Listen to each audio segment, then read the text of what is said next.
ぜひ最後の突撃を行かせてください。今度こそ必ず奴らを全滅させてきます。よし。俺は先に出発。お前に指示がやる。はっ。砲撃隊、特殊砲弾隊，我们先死的。はっ。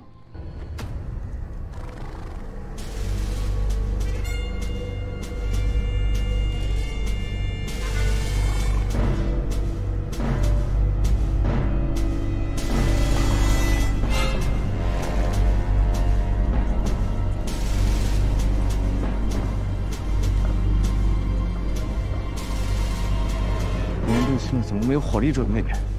快，通知中队长，别人上来了。是。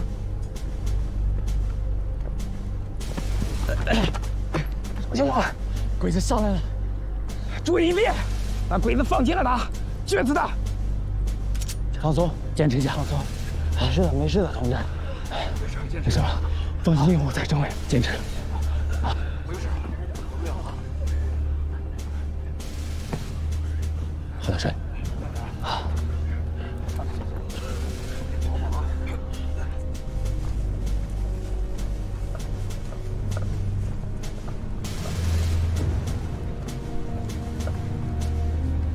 マスク用意。はい。部队，迎宾。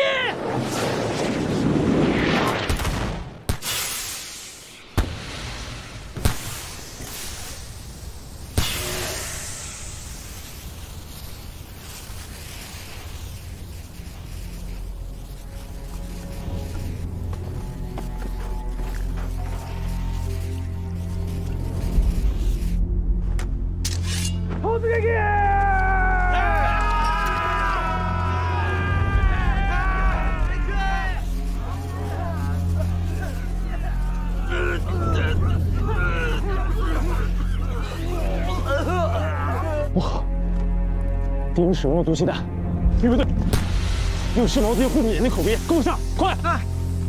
卫生员在，给我准备湿毛巾，救助前沿阵地的朱子登同志。是。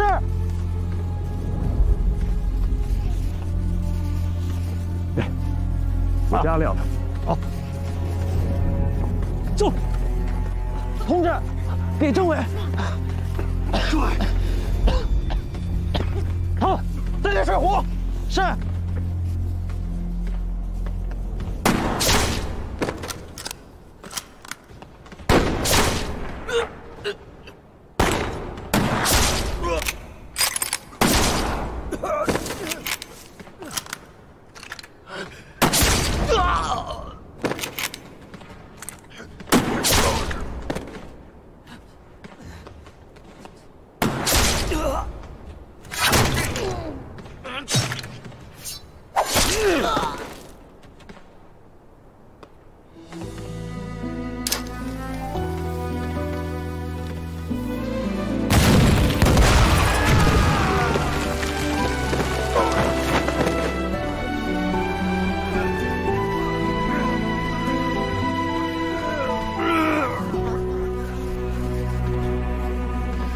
这片河山故事长，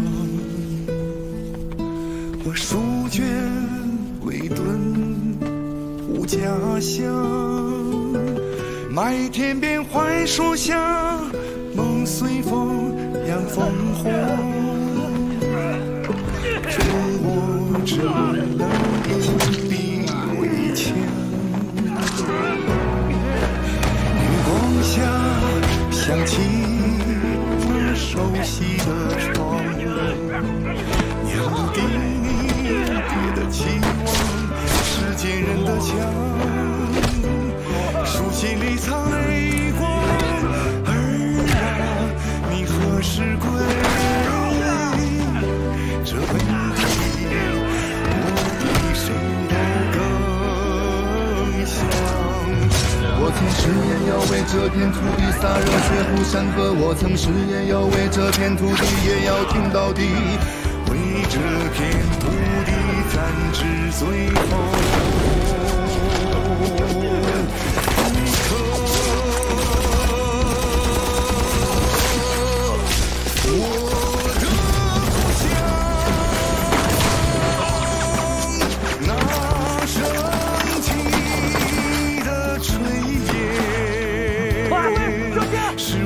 心中永远的温暖。甩！不让！甩！那条河边倒映的日月，是我梦中不变的牵挂。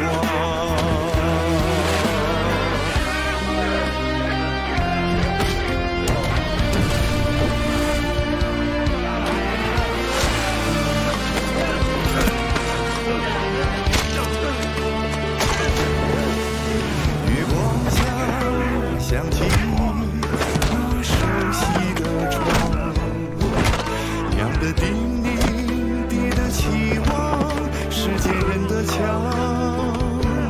书信里藏泪光。儿啊，你何时归？这问题，我比谁都更想。我的故乡，那升起的炊烟，是我心中永远的温暖。我的故乡，那条河边倒映的日月，是我梦中不变的牵挂。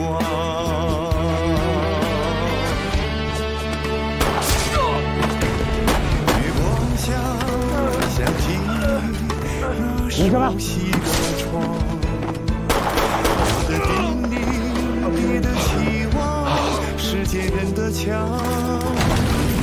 书信里藏泪光，儿啊，你何时归？这问题，我比谁都更想。我的故乡，那条河边倒映的日月，是我梦中不变的牵挂。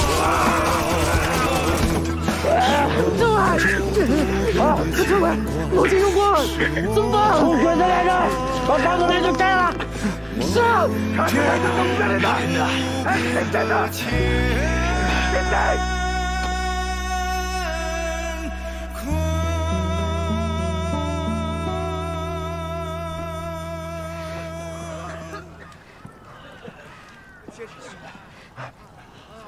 没事吧？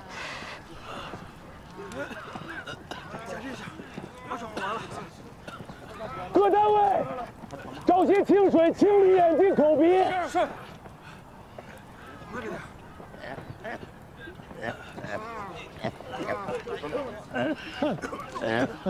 老周，你怎么样？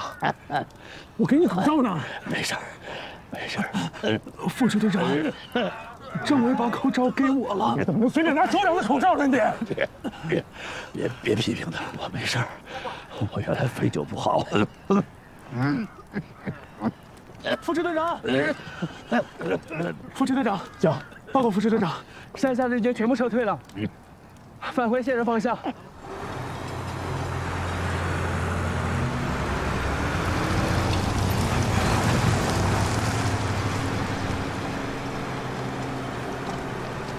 お願いします。徹底的に敵を照らさないで実に肥やし、敵の牽制を待たるからすぐに回復できるんです。いや俺は旅団の命令に従わないと。俺はキーピー隊を連れて戻ってもう一度その中隊を休暇していただければ、奴らの今の緩みを利用して緊急かけ徹底的に対します。いい考えだ。敵今回人は少なくない。奴戦力もある。奴らの一部だと思う。まず殲滅すべきだ。さあ山田、お前に200人の中隊任せ。でラージで連絡し合いましょう。嘿。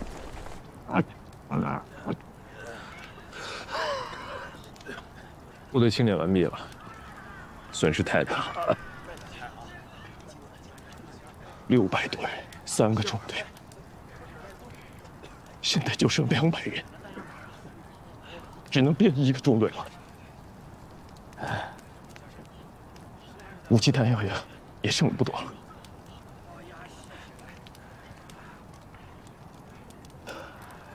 不管怎么样，我们还是打破了敌人的围剿。我估计向前他们已经得手了。不管怎么说，我们的4中队还是完整的啊！就这么拉抽屉似的反复，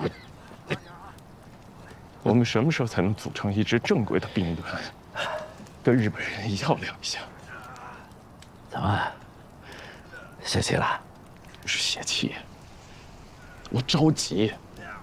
现在正面战场也没有多少收复失地的好消息，以后呢？要是这样，我真不知道什么时候能把日本人彻底赶出中国。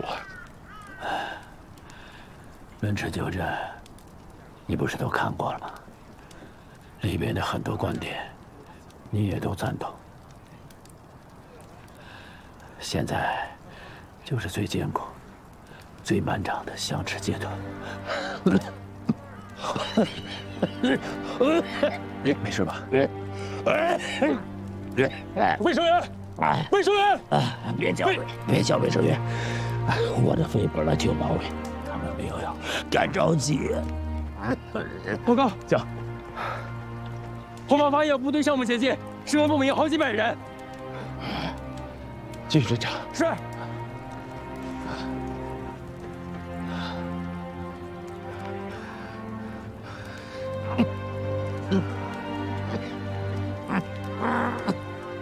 兄弟们，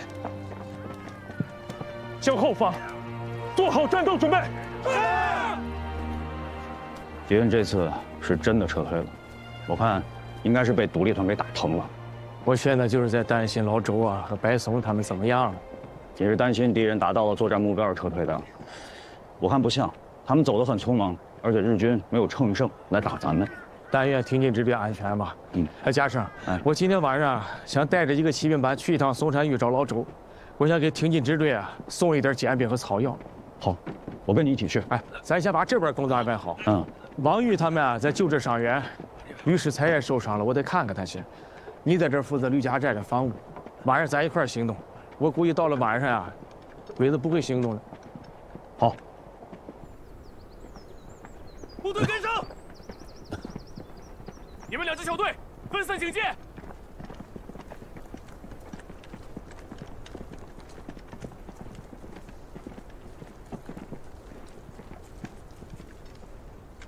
这位是刘公子百松副支队长吧？是的，我是刘百松。我是27师师长季梦龙。幸会，齐师长。这位是我挺进支队的政委周密，你好，齐师长。周县长，你好啊！顾城县的抗日成就远近闻名，真是令人钦佩，辛苦了。你这咳嗽，原来这肺就不好，被鬼子的毒气弹熏了一下。那正好，我部队里有一个日本留学回来的军医，让他给你瞧瞧。不打紧的，老毛病了。季师长，来我们防区有何贵干？我就直说了，我的防区被小笠原联队进攻了，我们在东山岭坚持了3天3夜，日军调来了航空兵还有重炮，我们损失惨重，实在是坚持不住了，才退到贵防区，希望能够在此休整，再做打算。你一个师有3000多人，附近还有孙玉林的1000人，怎么能把防区丢了呢？你们八路军是有协同作战的意识，可我们这边有军有难，八方不动。日军经过我们的时候，孙玉林的部队就在日军的后方，他只要做一点的战术动作，我们的压力就会小很多。可是这个王八蛋不但没有动，还主动联系日本人，说能够接受收编，他要当汉奸。季师长，我们现在也很困难，我们刚刚打跑了日军的村田联队，现在部队损失严重。我们根据地也就在山区这一枪能够打到头的地方。贵军的战斗力真是让人钦佩啊！有机会一定当面讨教。百松副支队长，周县长啊，我们现在真的是非常困难，战斗人员800人不足，还有100多都是女眷跟孩子，我们已经是走投无路了。啊，可是白总，要么这样吧，让齐师长他们暂时安顿在松山峪，我们回白石村。可是白石村的防御条件远不及这里，我们部队损失严重，万一日军要是……白石村的地形我们熟悉，而且群众基础也好。提高警惕，多派巡逻队，及时发现敌人的行动，我们还是有办法的。齐师长他们不熟悉地形，还是把松山峪让给他们吧。这个感谢贵军，感谢贵党县政府的大度，你们为了抗日，真是不分彼此。等我安顿好，一定当面致谢。好。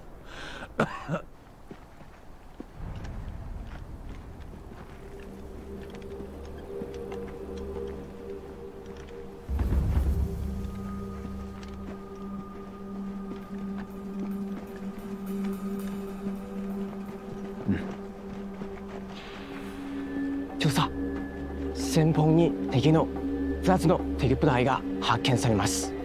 2つ？1つは天津市での戦闘で200人以上です。今は白石村に向かっています。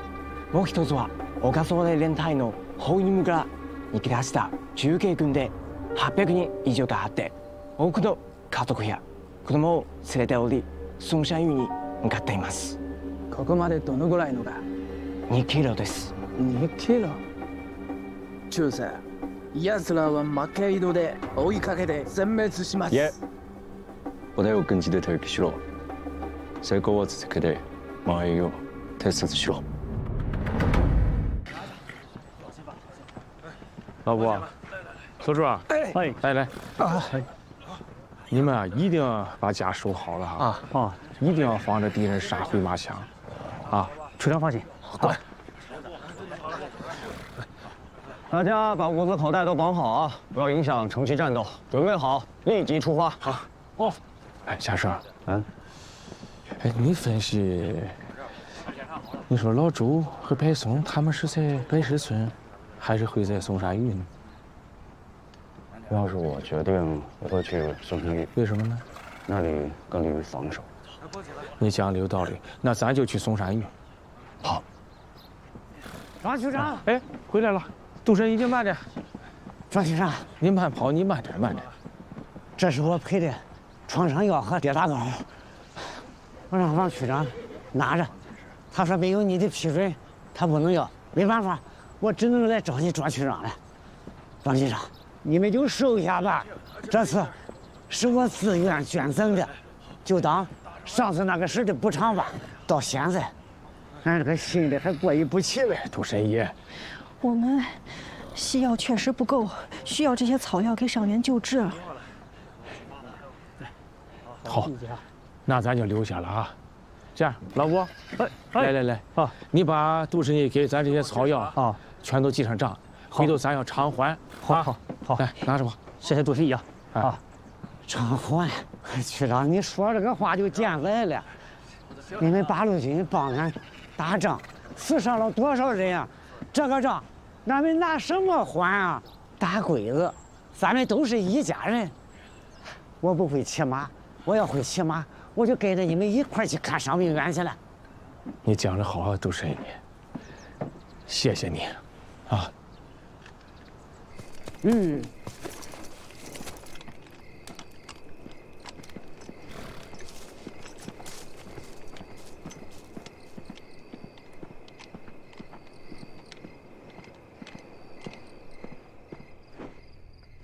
就是白石村も合意しました。村の西と南2つの工事に敵の班が1つがいる。攻撃部隊準備をされました。松山峪から頼りがあるか。通信の報告では有利の地形が確保され、いつでも反砲開始できます。今回は夜間基地を仕掛けるんだ。部隊は待機して市中まで午前2時。他の準備をせずに白石村と工事1箇所奇襲しろ。はい。松山裕はどうですか？彼らに伝えろ。銃声を合図に孫仙玉を砲撃して大規模攻撃の捕虜をしろ。驚かせてやれ。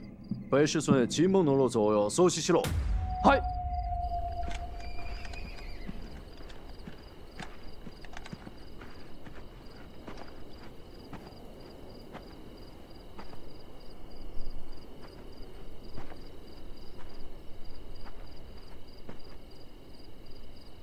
这侦查的人怎么还不回来啊？王爷，你急什么呀？你不把敌人情况摸清楚摸透了，你贸然进村那是很危险的。这敌人都走了，咱不是看见了吗？兵不厌诈，这鬼子是很狡猾的呀。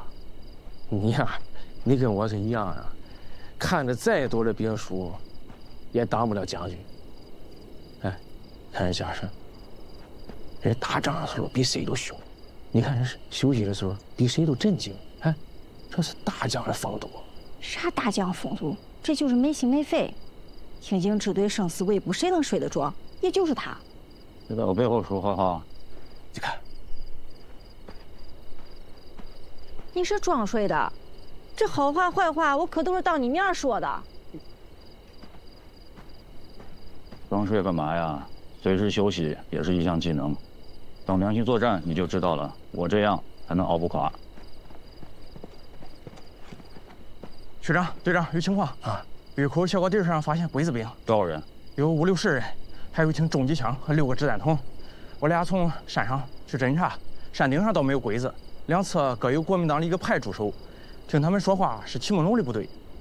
齐梦龙的部队在村子里啊？在，我从山上看的，村里有不少齐梦龙的兵，打着手电，提着马灯来回走，还有家属和小孩。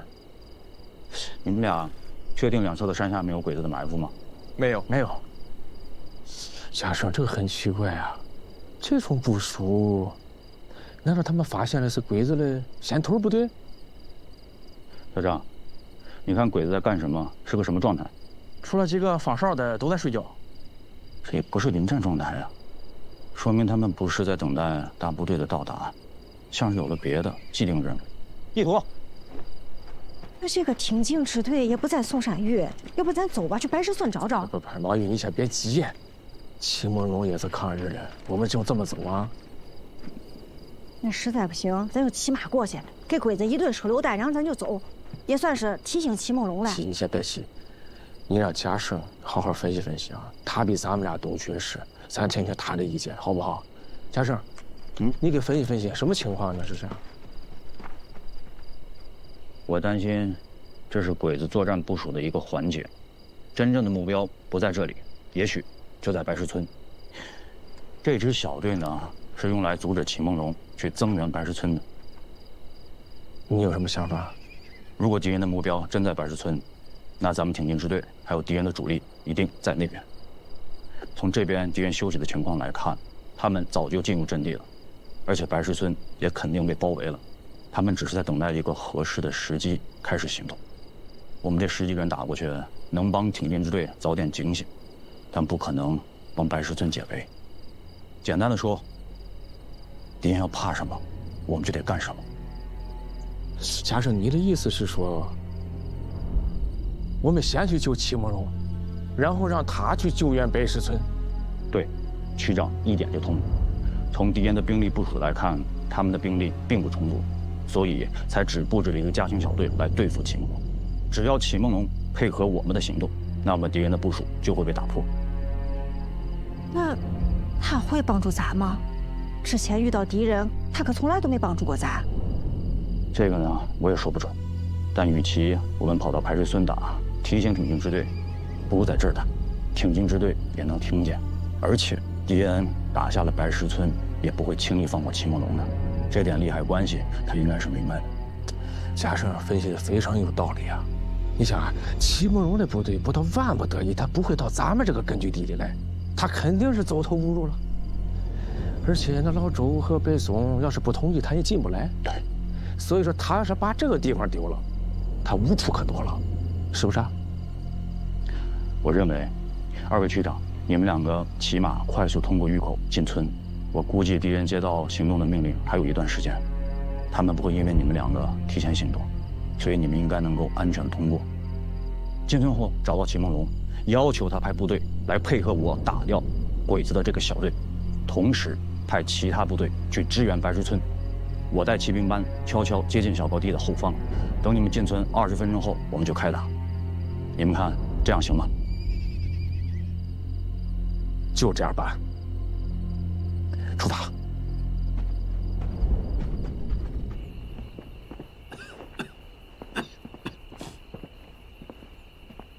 周政委，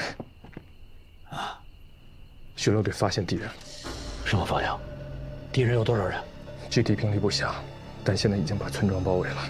但是他们一直没有行动，我估计他们的兵力不够雄厚，想趁我们睡着之后发动进攻。你打算怎么办？我派人加强了2个小高地的防御，只要这2个小高地在我们手里，敌人很难打进白石村。而且现在我把所有的部队集合，叫他们准备作战。现在就看秦梦龙了。要是他能从敌人后面戳他一刀，我们就能打败这股敌人；否则，我们只有分散突围，趁夜间走了。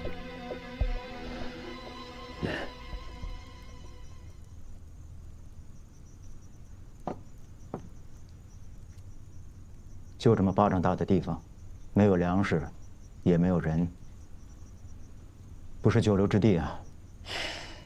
实在不行，咱们也学孙玉林，先到日本人那里找个地方生存下来，然后再考虑曲线救国。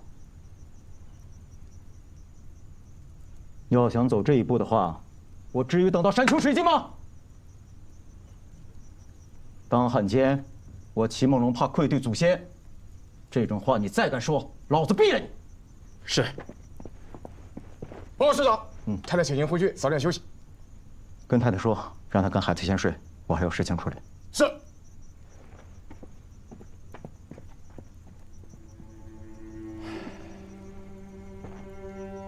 女眷、孩子，平日里都是咱们的宝啊，可战时就成了负担。要不是因为这些家眷，咱们还能冲出来不少的弟兄。哎，你说共产党怎么没有这样的负担啊？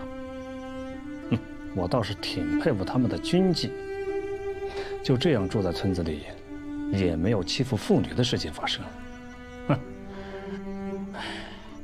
着实是令人佩服啊，纪律严明。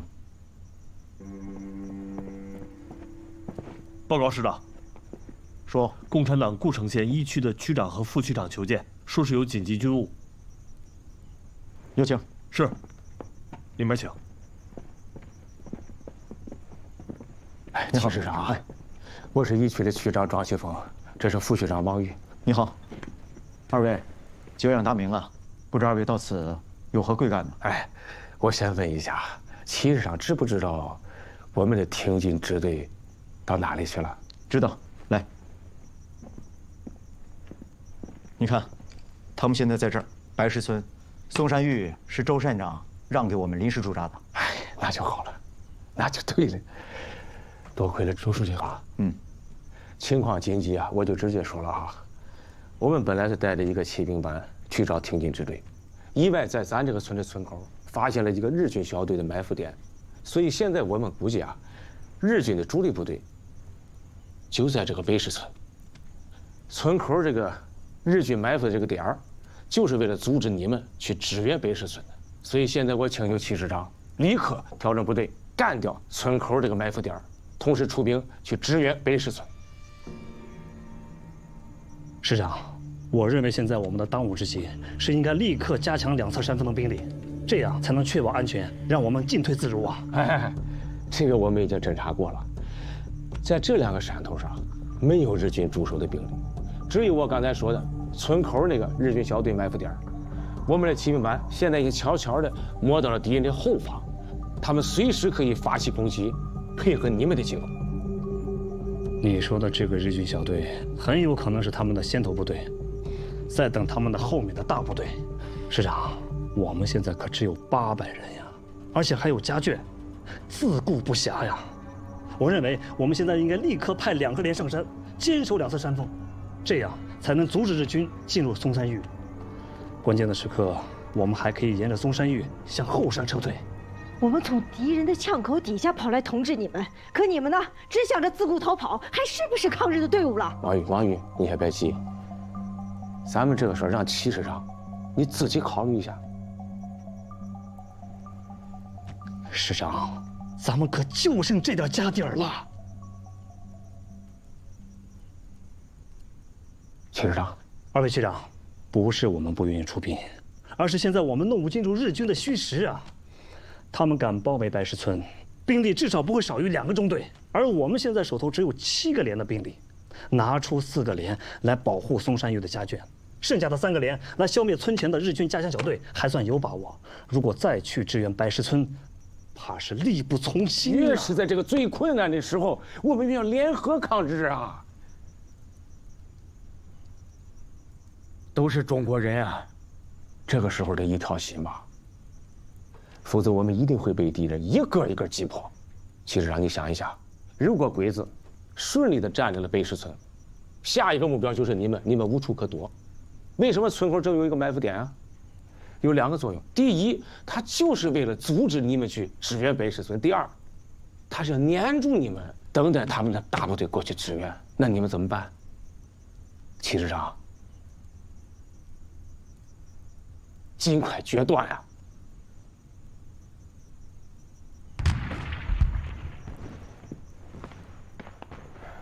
齐师长，你听见了吧？我们的部队跟他们已经干起来了啊！现在鬼子可就在村口这儿。齐师长，别再犹豫了。季风，别跟他们啰嗦了，咱们先去支援加胜他们。走。王岳，王副学长，你一个女人都敢去冲锋陷阵，难道我们这些爷们儿会当缩头乌龟吗？嗨，师长，陈参谋长。2侧山头的2排按兵不动，留下1个连固守松山峪，其他的部队马上集合，让战团长带1个连去攻击村口的日军，其他的4个连你跟我绕过小高地，支援白石村。是，师长，既然这样，你就别去了，我自己带队就行了。我当然要去，我要让八路军的弟兄们知道我齐梦龙还有咱们的部队不是忘恩负义之辈。好，齐师长，我跟你一起去。白石村情况我比你更清楚一些，而且我过去以后呢，我能更好的跟挺进支队保持联系。王宇，你和团长打村口打鬼子的时候，一定要注意和加胜的联络。收到。走吧。走。就是松山峪の方で先に戦い始めました。気づかれたに決まれる。支援阻止は準備的だが。ご指示通り、マシンガン6つ待ち伏せしています。合図にしてくれ。ただし白石村に吸収せよ。はい。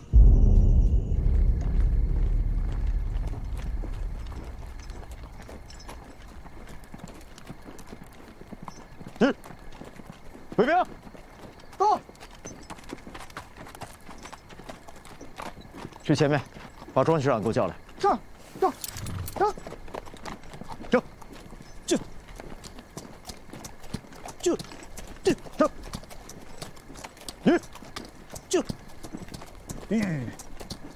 齐师长，你找我。庄学长，松山峪已经打仗了，白石村的敌人不可能没有警觉，你一个人走在前面太危险了，跟我们一起走吧。停止前进！什么情况？报告师长，前方遇到敌人阻击，前排伤亡惨重。有多少敌人？人数不多，大概有个小队，但火力很猛。师长，是不是中了埋伏？埋伏什么呀？周围早都打起来了。我看他们这兵力不足。前面人，排一个排，迂回到敌人后方，迫击炮占领射击阵地，给我狠狠的打！是，所有人进前去，跑步前进！快！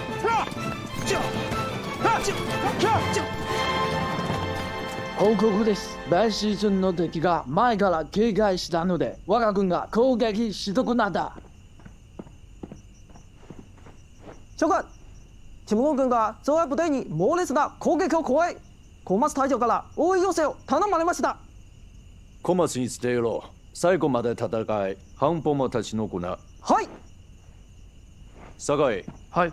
命令別室の敵を激しく砲撃し、各隊の停滞を支援しろ。戦闘区の方に向かう。はい。子秀。は。旅団長に電報で我の第二作戦計画を指示して、快速部隊を派遣してください。孙玉玲、李少腾，杀手库行动开始，以上。协同作战就是不一样啊！这一仗打得漂亮。戚师长，感谢你的及时支援啊！要不然我们只能分散突围，摆脱日军了。千万别这么说，贵军给了我们安身之所，人敬我一尺，我齐梦龙还不了一仗，还个8分还是能做到的吧？周书记，老周，你这戚师长，你过谦了。周书记，喝点水。来，喝水。报告师长，说松山峪村口的日军分队已被全部歼灭，跑了几个为邱队长的骑兵追上去，全给砍了，干得好。王玉呢？哦，他安全，去看伤员了。戚师长，我还有一个计划，请您支持。你说，通过跟这股日军交手，我发现他们的兵力只有300人左右，我们消灭了他们2个小队，他们也就剩下200人。以我的追击部队报告说，他们向僧头固方向逃窜。我判断他们想到僧头固固守待援，我想把他们彻底歼灭掉。因为据了解，这股日军的指挥官就是山下聪。僧头固的地形我知道，都是一些起伏波大的小山丘，易守难攻。要是让日本人抢先到了那里，我们很难攻上去。万一他们的增援部队到了，我们会很被动。戚师长，这个地形我也知道，但这恰恰给我们提供了一次机会。我有一个骑兵排。一直没有舍得投入战斗，区小队有一个骑兵班，不知道戚师长您能否再提供一部分骑兵呢？凑一个骑兵排应该不成问题。那太好了。据了解，这股日军都是徒步行军，我们就把这70、80个骑兵派出去，抢先占领僧头固，然后把山下聪阻挡在平原地带。集中所有兵力，用最短的时间把他们全部消灭掉。柏松副支队长不愧是中央军校的高材生啊！你这个计划我同意，机不可失，时不再来。詹团长，到，6个连1个骑兵排都交给你，统一听柏松副支队长的指挥，打好这一仗。我向鲁苏战区还有军事委员会给你们请功。是。感谢戚师长的信任与支持，我兵力4倍于敌，这功劳我们答定了。邱家胜，到，所有骑兵由你带领，务必抢在日本人之前占领僧头固。是。周书记，周书记，喝点水。你喝点水。周军长，你怎么了？让你老赵，周书记，周书记，老赵，周书记。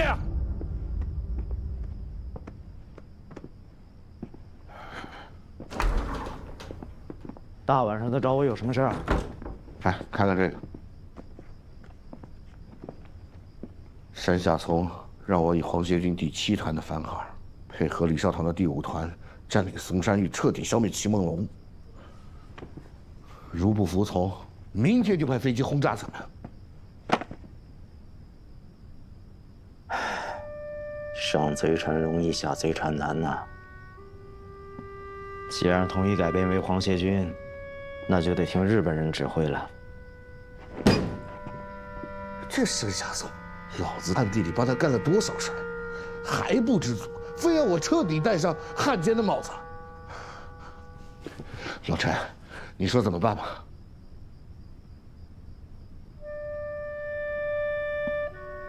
答应他吧。答应他？要不然咱们全完了。不过咱们得留条后路。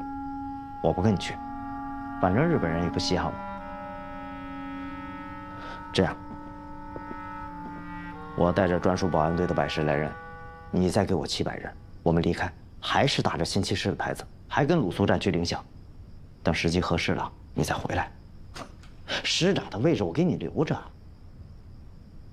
行，啊，你离开，我同意，给我留条后路嘛，对吧？可是你这又要番号又要人的，是不是有点趁人之危了？你给了人，给了番号，我将来才好为你说话呀。要不然怎么证明你是曲线救国呀？啊，行，你不同意也行。我一离开，就发表一个和你决裂的宣言，宣布重建新骑师，脱离你过来的全部官升一级。到时候，我估计你手下跑不光，也剩不了多少。你跟老子玩这套啊？你信不信我现在就毙了你？你下个命令试试，看进来的人是逼了我还逼了你？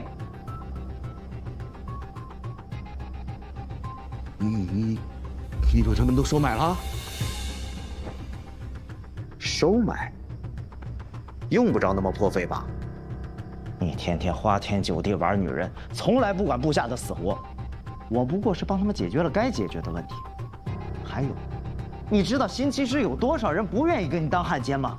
要不是我听你解释，你脑袋现在还能在脖子上吗？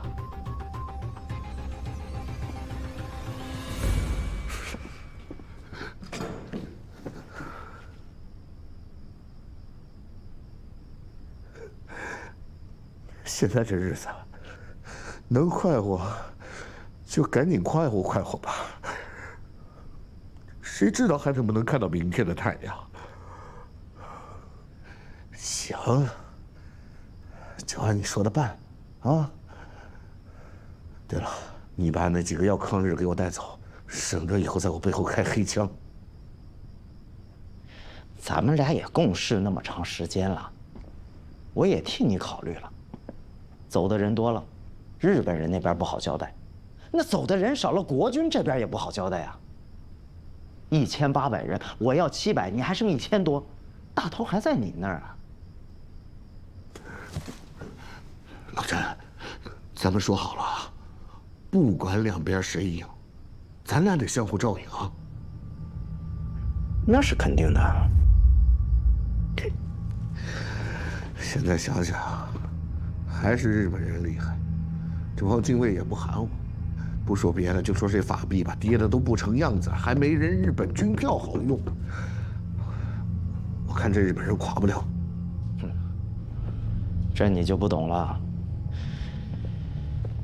刚听的广播，德国进攻了苏联，现在是英国和苏联都参战了，就看美国了。不是，你不是说美国人和日本人好着呢吗？还卖好多东西给他们呢。此一时彼一时啊，走着看吧。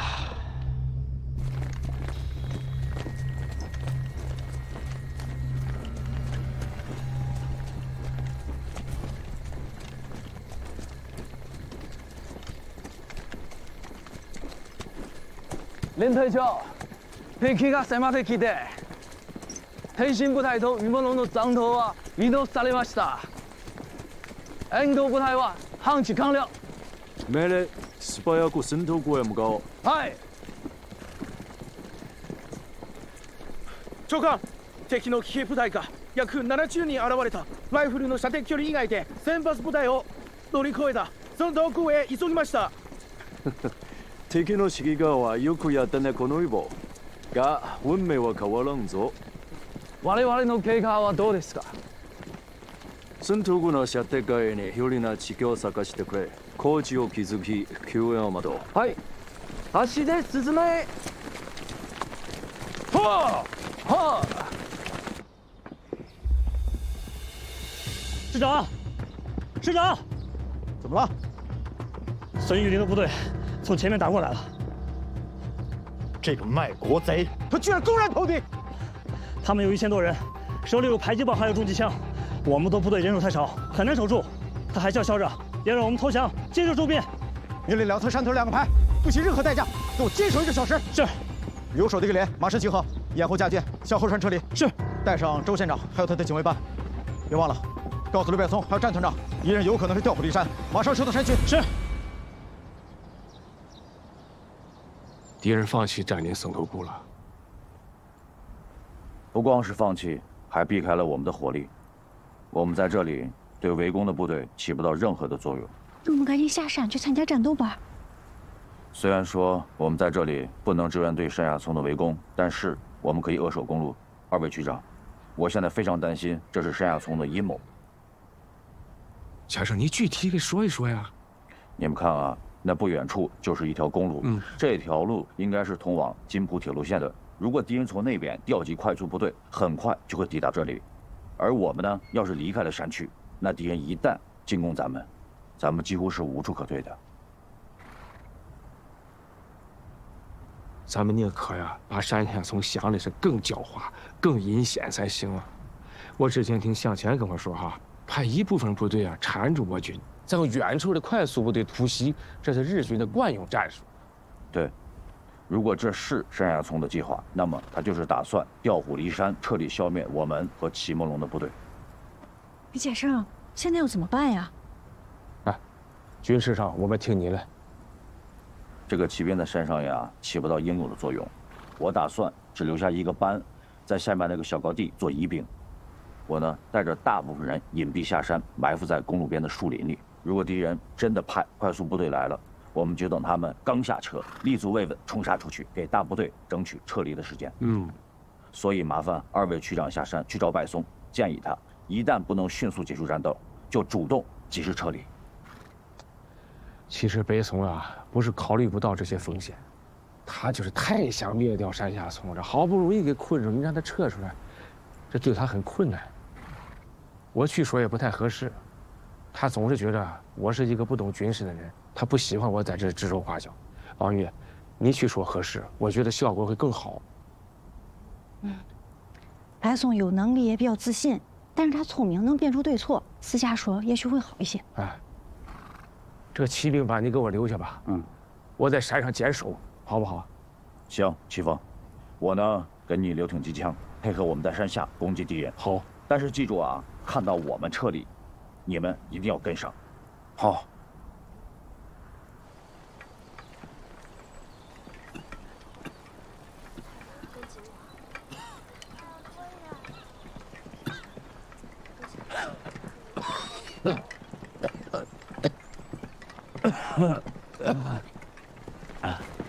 师座，师座，前面山沟遇到的敌人阻击，是李少棠的部队。这些狗汉奸，真是想把咱们赶尽杀绝。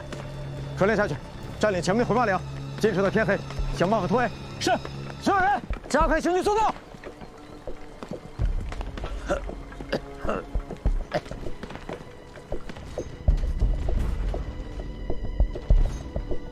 派第二梯队上去，一定要把鬼子打下去，突破敌人的防御。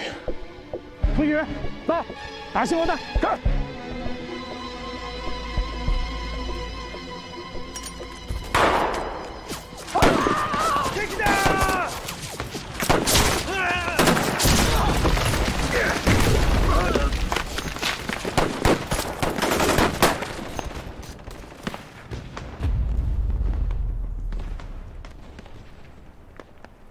命令！敵団の分隊、次の第2集団に対して阻止射撃を。はい。テロ部隊、プレイ！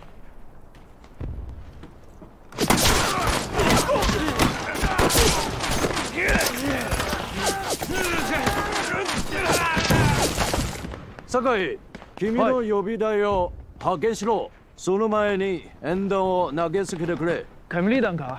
毒ガス弾持っていますよ。現世の風向きはふさわしくねえ。毒気弾を発射することができない。今演弾なら同じく1個かがあるかもしれない。はい、かしこまりました。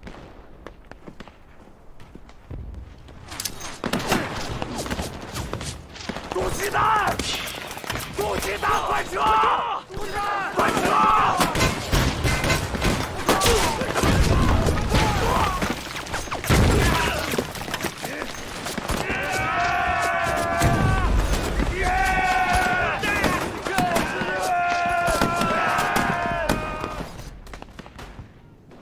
进攻失败，部队退下来了。我方战场指挥官完全没有判断能力，那是发烟罐，根本不是毒气弹。日军都没有戴防毒面具。二梯队没上去，他们也坚持不住了，退下来也好啊。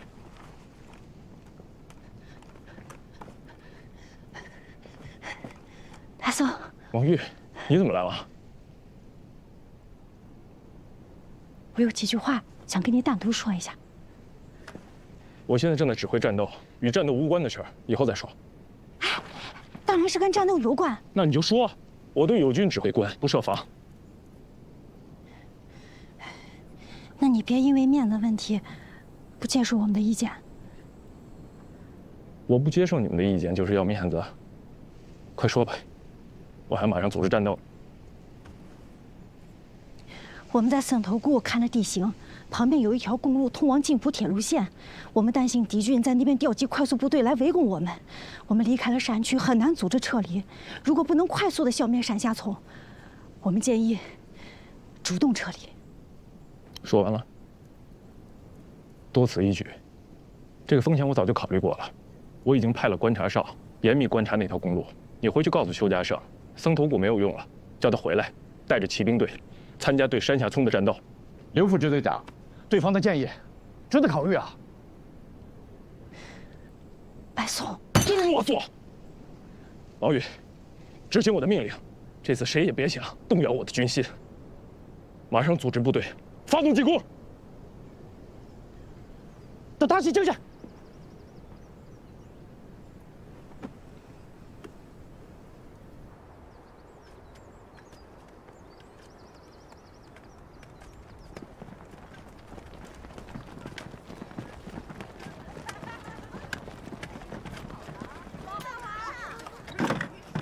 弟兄们，攻势继续加高，后面的弟兄时刻注意情况。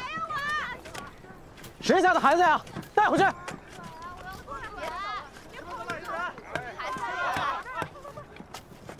看好他，看好他。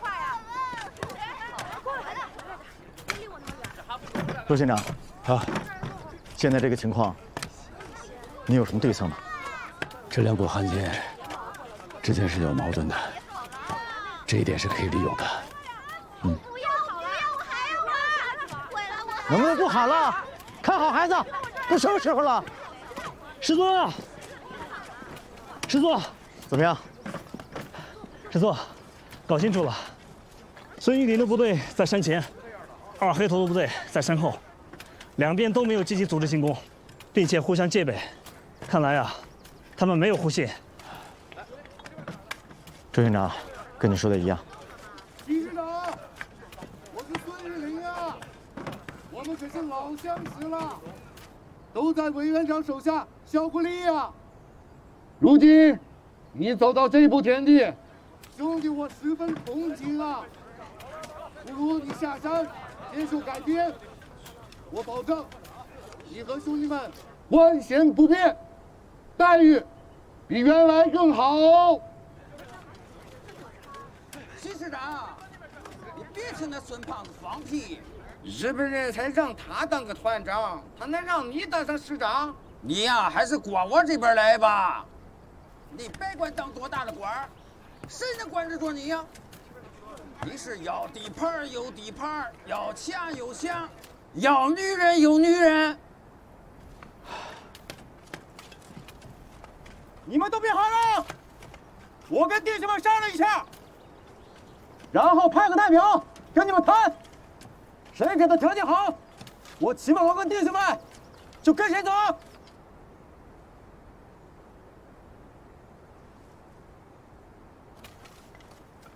周县长，你们共产党够意思，收留了我跟弟兄们，可现在我真的是走投无路了，带着这些家眷，我没法打。但是你也别误会。 我齐梦龙就是死，也不会当汉奸。我现在只是下人头靠，一有机会，我就宰了他们，接着抗日。现在的问题是，你们怎么办？他们容不下共产党。我无权干涉你的决定，但是我要给你一个忠告：不能投靠李少棠，他是一个没有信用的人。我也这么想。但是呢，一旦你下去投靠了孙玉林， 李少棠会占据高地，偷袭你们，连孙玉林一起打。我看啊，我可以给你一个建议。你说。王玉。家长啊，该说的我都说了，可是白松他不听，他让我回来传达命令，命令所有的骑兵回去参加进攻山下村。现在怎么办？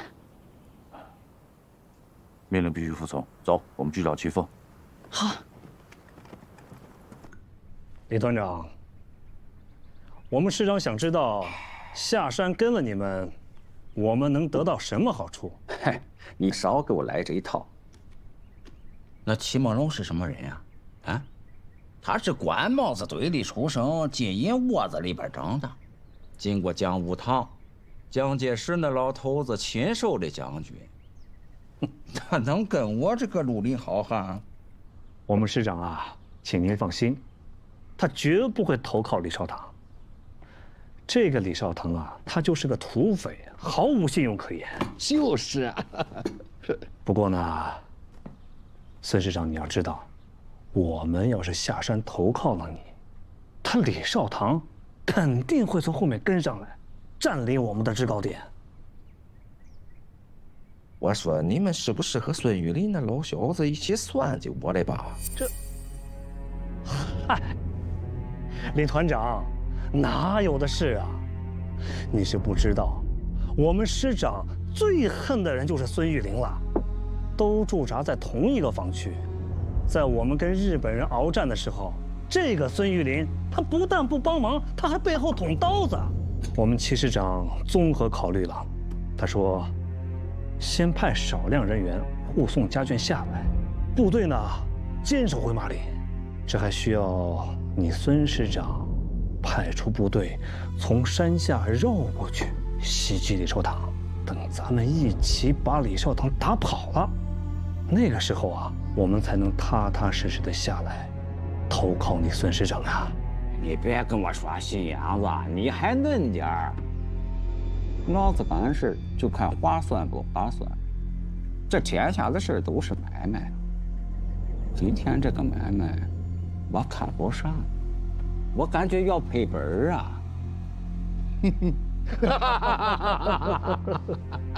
好，那李少棠早就想收拾这个王八蛋了。你们在高处火力支援，我派部队过去，一定能干翻他。那，你回去跟齐师长说，齐师长他要是愿意来找我啊，我给他留好地盘，啊，吃香的喝辣的。他要是愿意跟孙玉林那个老小子混，我们井水不犯河水，大路朝天，各走半边。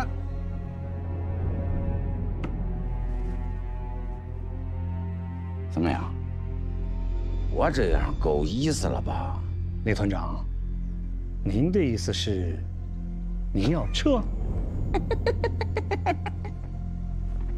我说你这帮人啊，我就知道你信不过我。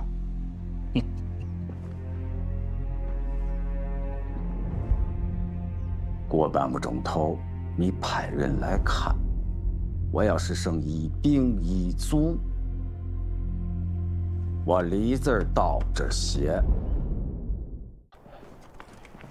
齐凤，哎，小陈，外松说让我们一起去找他，围攻山下村。局长，快看，鬼子的车队。通知骑兵班进入战斗准备。好，把马先拉下去隐蔽好。是，骑兵班进入战斗准备，快！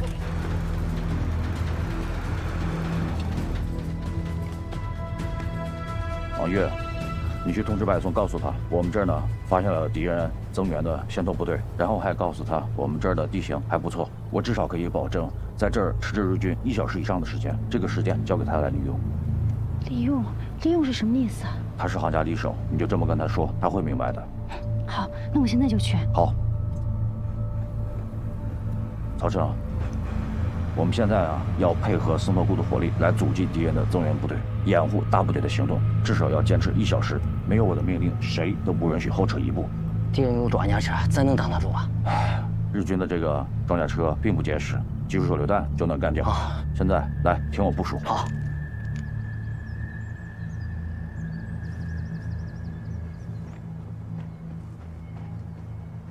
报告师长，李少棠的部队撤了，后山一个人都没有了。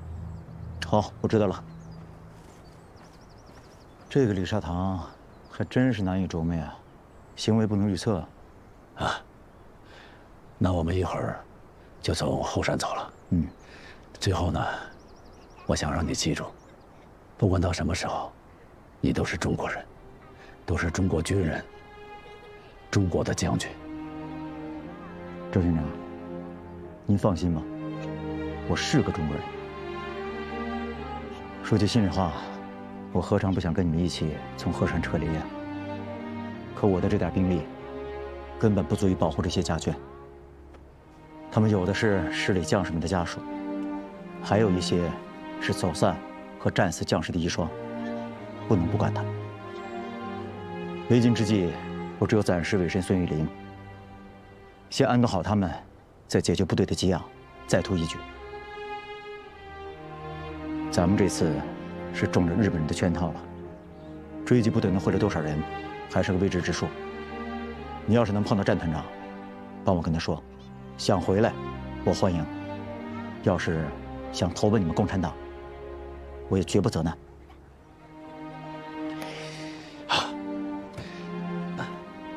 放心吧，齐师长，只要你还有抗日的决心，你的兵，我们肯定会放回来的，绝不会刻意留下的。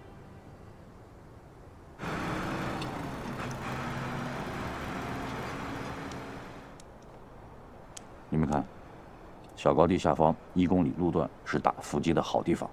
啊，曹成啊，你带一队骑兵，等敌人第一辆装甲车被炸停以后，你立即从敌左翼对最后一辆装甲车进行佯攻，然后迅速的从敌人的后方向前穿插到这里。在这个过程当中，尽可能的用集束手榴弹来给敌人造成杀伤，然后到前方小树林和我会合。二豆到，你带1个班潜伏在路边。曹成把敌人的火力给吸引走后，你们就出去，把这最后一辆装甲车给我干掉。是。齐峰，这个地方易守难攻，你带1个班在这里坚守，只要敌人的车停下来，就立即开火，让他们首尾不能相顾。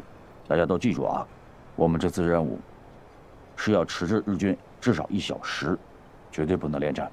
是。副支队长，公路上发现了日军车队向这边开过来了。白总，快下命令吧，别再犹豫了。好，要是做不出决定，我只好带着我的人先撤了。你敢！我现在是这儿的全权指挥，你如果不服从命令，我就马上执行军法。白总，你们这是怎么了？敌人的援军都要到了，你们还要内讧吗？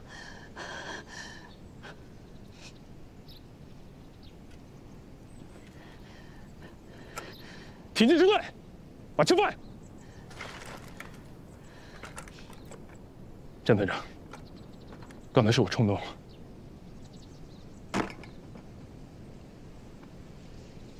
王宇，那边有什么情况？邱大成还没来吗？我们在山上发现了敌人的增援部队，就决定留下阻击。邱队长让我向你报告，说他那边地形有利，他可以迟滞敌人1个小时以上，说这段时间留给你利用。留给我利用？他没说别的，没说让我马上撤离。没有，我问了利用是什么意思，他说你是行家里手，一定明白。